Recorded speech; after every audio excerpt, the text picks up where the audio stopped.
vidím SPZ-ku, kolega ze Slovenska.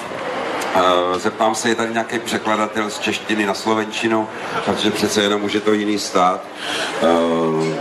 Najde se tady někdo? Asi ne, takže to zkusíme teda normálně živě, natvrdo. Jak se u vás řekne ahoj? Nazdárek! Ahoj! Jak nazdárek nebo ahoj? Ahoj, ahoj. Takže vidíte, Je to stejný. V tom si myslím, že je ta výhoda, že se domluvíme, jo? Protože někdy to bývá nějak jinak. Mustang.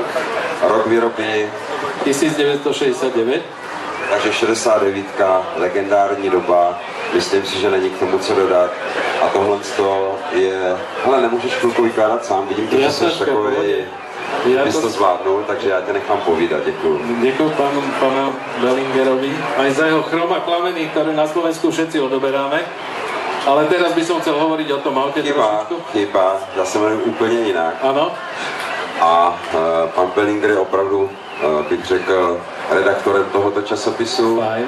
ale nemá se mnou nic společného. Nevadí, aspoň sme sa zoznámili. Takže radšej budem hovoriť o aute. Tak máte pred sebou klasiku Ford Mustang Mach 1, ročník 1969, zvaný aj Fastback alebo Sports Roof. Je to klasický 8-valec s obsahom 351 kubických palcov, to znamená 5,8 litra európskeho.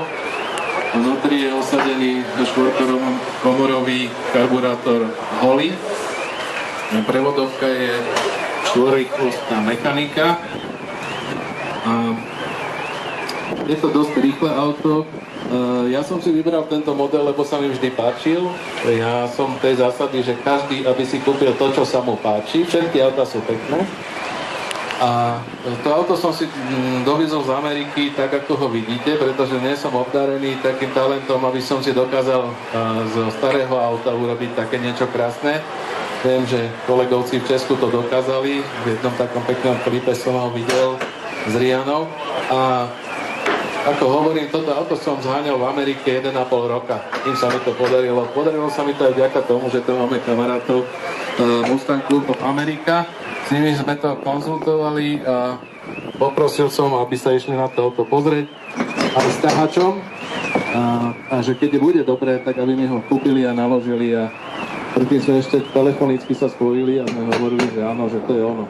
No a vlastne ho mám rok a nejaký čas trvalo, kým sa mi podarilo vychytať ešte posledné muchy a dostať to auto na značky. No a toto auto je vlastne aj so mnou členom slovenského Mustang klubu.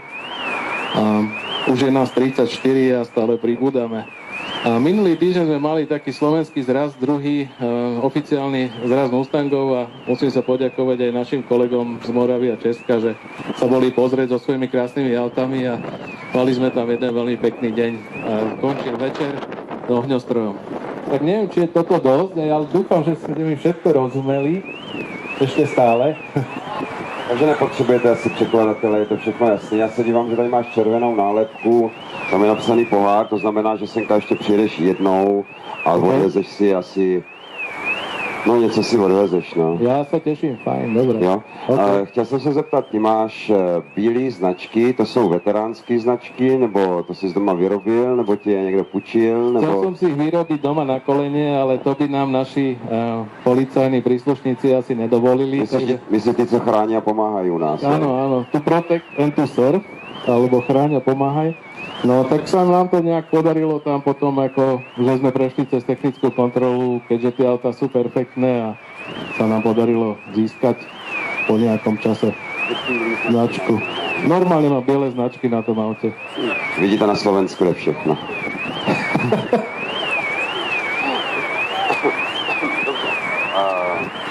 Ešte k nejakým tým úpravám tady dáš, vieš? Jasne, ešte... Ešte by som chcel teda k tej Mach 1 povedať toľko, že Mach 1 je taký model tohto Mustangu 1969 a výbava Deluxe znamená, že toto auto sa vyrábalo s určitými a dodávalo s určitými doplnkami. Súčasťou týchto doplnkov je napríklad drevené obklady vnútri, čo to teraz asi nevidíte, Súčasťou je takisto takáto roleta vzadu a takýto prítlačný spoiler. Jediná vec, ktorá mi na tomto aute zatiaľ chýba je v garáži, je tzv. Chin spoiler alebo predný spoiler, ktorý pomáha nasávať vzduch do motora, aby sa lepšie chladil.